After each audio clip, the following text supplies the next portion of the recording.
Hello बच्चों, let's read the question.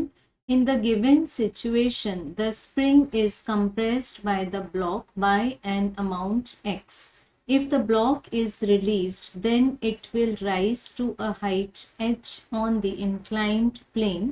Value of h will be.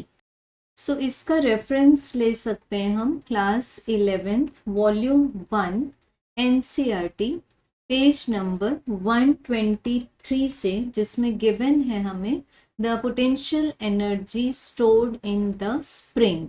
So question में given है कि इस स्प्रिंग को, जिसका स्प्रिंग कांस्टेंट है k, इसको ब्लॉक के थ्रू कंप्रेस किया हुआ है बाय द अमाउंट x। अब अगर हम इस ब्लॉक को रिलीज कर देंगे तो फिर ये कितनी हाइट इस इंक्लाइंड प्लेन पर अचीव करेगा। सो मान लेते हैं कि ब्लॉक इंक्लाइंड प्लेन पर इस पॉइंट तक राइज हो जाता है such that the height from the ground is h।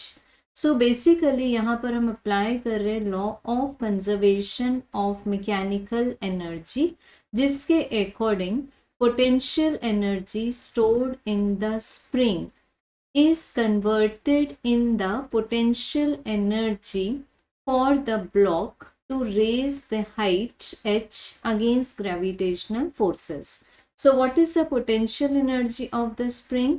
That is half kx square. And जब ये ब्लॉक हाइट h अचीव करेगा सच दैट यहाँ जाकर इसकी काइनेटिक एनर्जी 0 हो जाए, सो उस समय इसकी पोटेंशियल एनर्जी होगी यहाँ पर mgh।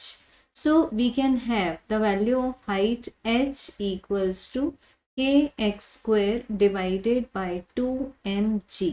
So correct answer for the value of h will be option number C.